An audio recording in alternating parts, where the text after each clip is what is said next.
Our next speaker is going to be Jess Bone from the Marineff project. You might have all heard about the Marineff project a few times already because SARCC has been collaborating with them on several different events and also working with them in regards to some of the pilot projects that SARCC is carrying out. So Jess is going to tell us a little bit more about the project itself, but also about the importance of that collaboration that was just mentioned in the previous talk. And Jess has been, I guess, working very hard as a marine biologist and really getting, on site, working with the actual pilots. And it kind of links to some of the interventions that Amy mentioned, looking at improving biodiversity on walls that might not really be seen as available for any sort of nature-based solution. So I'm sure she's going to tell us more about it. So I'm just going to hand over to Jess to run us through. And just like with Amy, we'll do a short question and answer at the end. So think of your questions, post them in the chat if you're watching online, and we'll do a little Q&A at the end. Thank you. Over to you. Amazing. Well, thank you for having me today. As David said, I'm just going to go through some of the recent collaborative work that we've done between various Interreg projects and also looking at the highlights of the Marineff project as well. So there's quite a few Interreg projects that are looking at various hybridized nature-based solutions, so not just looking at soft engineering, which I think has been more of an emphasis of SARCC, but also hard engineering as well. So there's 3D part of the Interreg Atlantic area. They've been looking at artificial reefs, 3D printing them specifically, which is quite a new innovative way of creating artificial reefs. There's obviously the SARCC project, which you've heard a lot about and you're all aware of here. EcoStructure, which is another Interreg-funded project that finished recently. They were looking at enhancing hard engineering again, looking at that hard grey infrastructure and ways to add habitat to that. And there was also a bit more of an emphasis on various tools that can be used, online tools, and a bit more emphasis on non-native species and how they move between hard engineered structures as well. And then the Marineff project, which is what I work on, which again, we're looking more at the hard grey infrastructure and how we can enhance that with habitat. So there's lots of different Interreg projects kind of looking at generally hybridized nature-based solutions, all focused in this kind of Northeast Atlantic channel, south of the North Sea area. So we held a workshop in Bournemouth in October. So it's hosted by Bournemouth University, which is a partner of the Marineff project at the Cumberland Hotel. And it was a really nice opportunity to get all these Interreg projects in the same room, talking about everything that they have learnt over the past few years. All of these projects are either coming to an end in the next few months or have already come to an end. So we're all kind of at a similar stage in the projects. So it was all about sharing knowledge and lessons learned, establishing new connections that we might not have already done throughout our various projects, and coming up with the next questions. You know, we're all at a point now where we kind of know what the next questions are. We've done our research, and so it was kind of looking forward to the next parts of those research. Another thing, avoiding duplication of outputs. Again, when we're getting to the stage of these kind of projects, it's all about bringing those outputs and writing all those literary deliverables that we have to do and creating all this guidance and these catalogues of different things that you can do. We're all kind of doing very similar things with that. So it's making sure there's kind of no crossover, but we're also bringing something new to each of those documents. And maybe there's ideas that we haven't thought of, that things that we can include. And then targeting and reaching stakeholders, an audience that we've not previously considered. So, for example, with the Marineff project, we haven't done a lot of work with port authorities, but other Interreg projects had, and so that they had been invited to this workshop. So it was a chance for the Marineff project to reach new targets and audiences as well. So following on from that workshop, one of the attendees suggested that we continue this at another meeting, and so we're going to be having an online meeting, a kind of eco-engineering working group. We haven't got a formal name yet, we'll workshop that, but that's on Monday, next Monday, 11 till 12:30, so that will be available if anyone wants to come to that. I think the focus is going to be looking a little bit more enhancing grey infrastructure, hard engineering, but we are open to anyone bringing their ideas. I mean, obviously, soft engineering is important on a landscape scale as well. So if anyone would like to attend that, please just let me know and I can forward the invite to you. And any agenda items that people might want to bring to that, I know something that was brought up at the workshop was looking at the possibility of a formliner library, so formliners that are used to create texture and interest on the front of a concrete seawall, for example, somewhere to store those formliners so that they can be reused, rented out, that kind of thing, was an idea for that meeting to discuss in further detail. So do let me know if you would like an invite to that.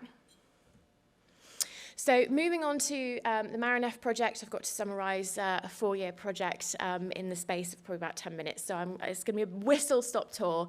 So a €5.7 million budget selected by Interreg, France, Channel, England. There's 9 project partners which are listed below there. So from marine ecologists, coastal engineers, to materials scientists and maritime industry professionals. And the Marineff project aims to increase biodiversity on coastal infrastructure by producing proven concrete eco-engineering solutions that will provide habitat and be easily incorporated into development. And we were very fortunate to get a funded 14-month extension off the back of the pandemic, so this will be running until June 2023. So I won't run through the various work packages, the majority of them are quite boring. So we'll stick to the interesting ones, looking at the eco-engineered units that we have created. So there's 3 subtidal units. I'm not personally involved with doing any of these, but I will go over them briefly. So we've got the boat mooring module, the breakwater block, and the oyster prism. And then there's one intertidal unit, which I look after at Bournemouth University, and that's the artificial rock pool. So just starting with the breakwater block, this is very, very similar to the pilot that you have running at Newlyn for the SARCC project. So taking something that would form part of a breakwater, part of riprap, taking that block of concrete and making it more interesting, structurally more interesting, and creating habitat opportunity for marine life. So this is in the subtidal environment. So you can see lots of holes, grooves, gutters, tunnels. The surface of the block has been abraded when the concrete was still slightly wet, so that you've got that aggregate coming through, so you've got that rough surface there. And so these were deployed off the north coast of France. And so there's a video on YouTube. If you search the Marineff project on YouTube, you can find a load of resources, including this video. So this fish here is a corkwing wrasse. And it's nested in the gutter, this crevice in the middle of the breakwater block. So that seaweed that you can see just there by the metal loop, it's been gathering that seaweed from the water and then stuffing it in this crevice.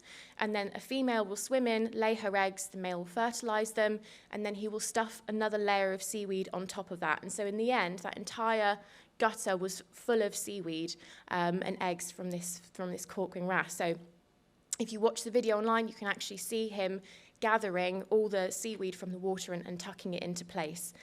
So that was really exciting that it was being used for that kind of habitat. So the oyster prisms, this is the only kind of design of the Marineff project that was aimed at providing habitat for a specific species. So the native oyster in UK waters, for those who don't know, their habitat has declined by about 95%. I think that is the case across the rest of Europe as well, that kind of figure. And so we wanted to create something that would encourage settlement of native oysters. These are deployed in the Solent, which is on the south coast of the UK, between England and the Isle of Wight. And the prism design was inspired by these units on the top left that you can see. They are off the coast of Kerala in India, and it was found that they were quite stable and secure in tropical storms. So the kind of shape was designed based off of those. And Oysters like to settle on the underside of things as well, so there's plenty of underside space and habitat for them to do that, where they're not having to compete with other species like seaweed, which would settle on the top of the prisms. And also, you've got that, again, that rough surface on the inside to encourage the settlement of larvae. And researchers at the University of Southampton have found as well that oysters that settle not directly on the seabed and they're slightly elevated have better physiology as well, so the survival rate might be slightly better. So that is hence the design of the oyster prism. So have oysters settled? Yes. So there has been some settlement of native oysters. Another problem being is because there aren't a lot of oysters in the area, there's not a lot of larvae in the water, so there's not a lot of oysters to actually settle on the blocks themselves. There are ongoing projects in the Solent to restore native oyster populations, but the kind of larvae in the water is still quite low. In addition to that, there is a lot of predators in the Solent. So there's a lot of, I think they were called oyster drills, which is a type of mollusk. That is a predator of the native oyster. So there were a couple of native oysters on these prisms, but the oyster drills had drilled into the top of them and predated them, unfortunately. But what you can see here is these long finger-like projections. They are squid eggs. So again, although oysters aren't necessarily settling on here in large numbers, you are getting other species using this habitat. So just touching on the boat moorings quickly, I don't know a great deal about this module, but most boat mooring sinkers are going to be blocks of concrete. There's nothing interesting about them. They're literally just a cube of concrete. And so this one has been designed again to create that complexity. You can see there's levels to it. It's raised up on feet, so you have an area underneath, lots of cracks and crevices and tunnels that things can hide in. And then you can just about see in that picture over there a velvet swimming crab hiding near the central column of that boat mooring. So moving on to the artificial rock pools, which is what I look after. So we've got 45 of these in Poole Harbour, arranged in that row type arrangement there, and then another 45 on the north coast of the Isle of Wight, and then another 24 in Hamble Harbour, which are arranged in the column arrangement you can see there. So we're running two different experiments looking at different ways of arranging those and how that can maximise biodiversity on a seawall. So species of note, we did get the native oyster, which we felt quite smug about. So that was in Poole Harbour. We've had some settlement of native oyster, which is absolutely fantastic. Montague's blenny, which is a small benthic fish, quite unassuming, but again, this was something that is a new record for the entirety of Poole Harbour, so it's not been recorded anywhere else in the harbour, but it was in one of our rock pools. It is a rock pool specialist as well, so it was nice to have that seal of approval from a rock pool specialist in our little rock pools. Pear sponges, sea squirts, soft-bodied species that you wouldn't normally find on a seawall because it's quite a harsh environment. It drains obviously very readily. At low tide, there's no water retention. So to find soft-bodied species using our rock pool habitats, again, is another seal of approval that it's providing adequate refugia. We found a common cockle in our Hamble Harbour rock pools, and then this connects to the fact that there is some sediment accretion in some of the rock pools. This could be viewed as perhaps a nuisance, a maintenance issue, that they're going wrong, that they're not working. But I found at a separate site that actually mud and sediment retained in rock pools can still provide a habitat.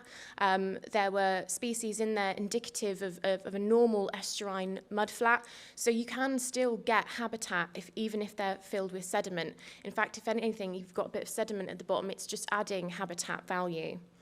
And then at one site, Poole Harbour, which is the crown in the jewel in the crown, sorry, of our various sites, the species recorded in and on the rock pools was double the number of species that we'd recorded on the seawall next to it, which was just incredible. So lessons learned, just very quickly. I think this is something that I've seen in EcoStructure and SARCC. You have amazing public engagement projects and work packages. You've had incredible budget for that, and your wonderful animated videos that you have. We don't have that in the Marineff project. We've had a lot more focus on stakeholder engagement, which is great in many ways, but public engagement we just haven't really allocated budget for, and I think that's something that we are lacking. These are some signs that have been put up in Poole Harbour.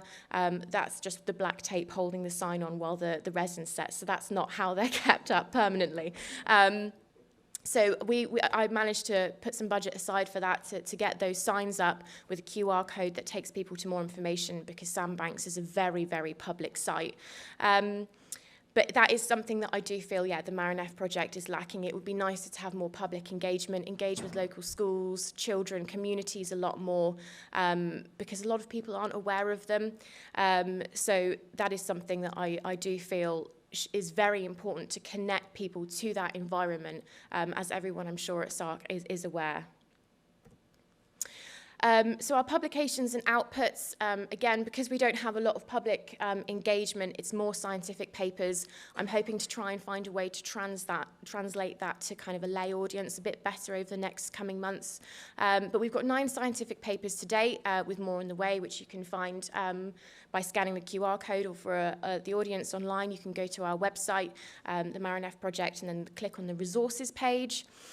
We've also got training videos on our YouTube as well, for every aspect of each of the Marineff modules, from materials to manufacture and deployment, and we will hopefully be doing results videos very soon.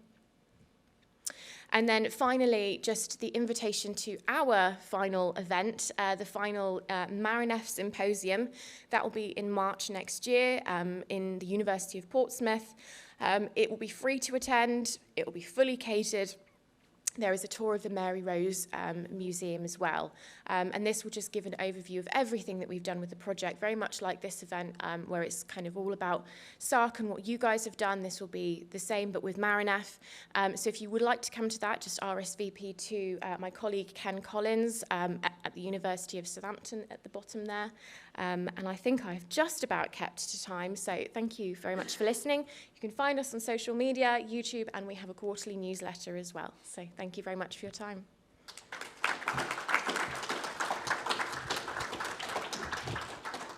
Thanks, Jess. That was a whistle-stop tour through such a large project.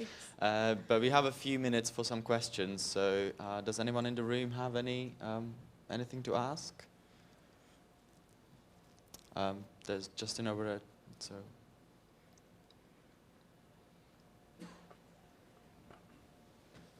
Thanks. Really good, Jess. That's really good to see all that sort of pulled together. I'm just thinking, what are your thoughts on how we sort of create a long-lasting legacy from pulling together all the learning and the practitioners that have been sort of contributing to all of these projects? All the projects you've referenced, sort of going forward, and that's particularly relevant, isn't it, for UK partners? Now with the situation with us, unable to participate in a lot of the European funded programs. Just interested to sort of have your thoughts on how we make sure there is a longer-lasting legacy. Yeah, that's the head scratcher, isn't it? Yeah. Like I said, there's a lot of projects that have been doing similar things. I think this is something that I was talking to some people about yesterday, is where do you put all this information in one place? I mean, how do practitioners even search for it? If they were to search something on Google, would the SARCC project come up? Would Marineff come up? And then would they know to look at those resources?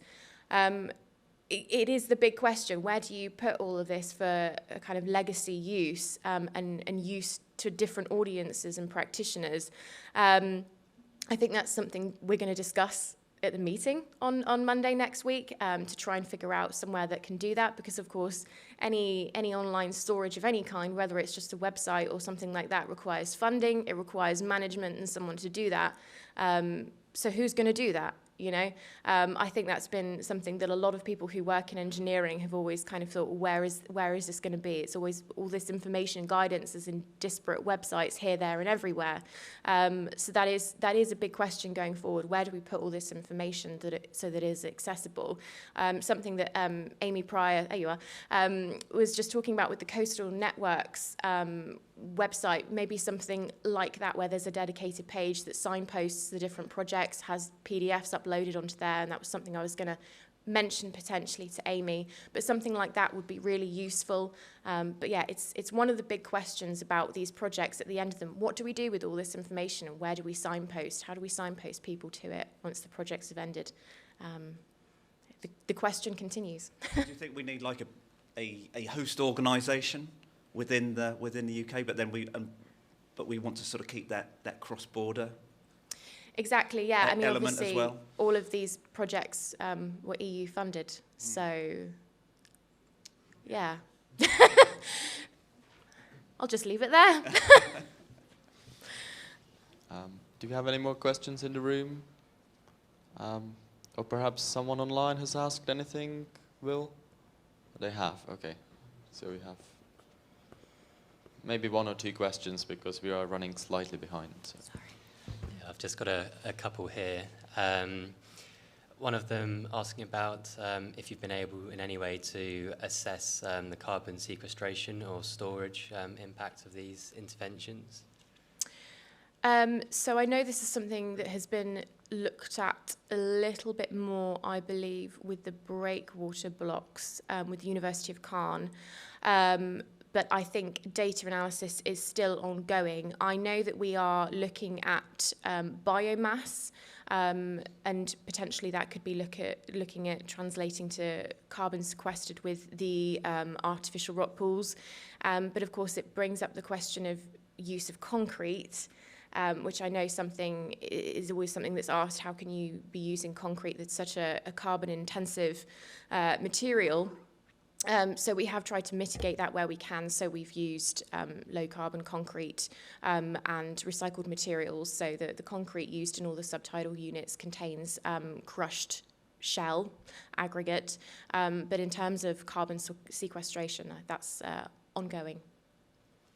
Thank you. And finally, how do you go about choosing species to target? And then once you've decided which ones to target, how do you go about designing the units accordingly?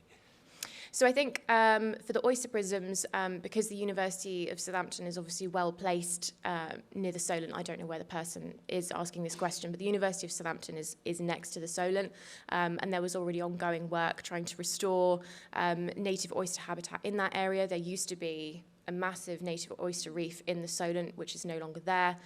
So that seemed like a natural kind of evolution to try and target that native oyster.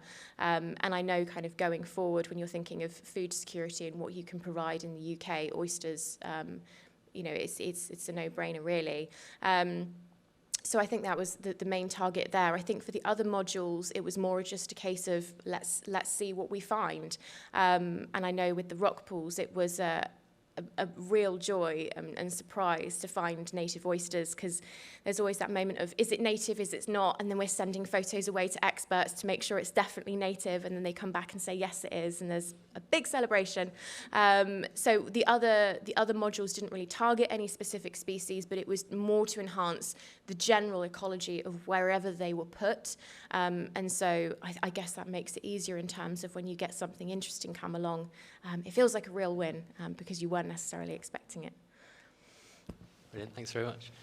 Brilliant, thanks Jess. Thank you. Yeah, so I think we have to end the Q&A here, but as another external speaker to say thank you, also get a little gift back, and thank you so much for your presentation. Thank you.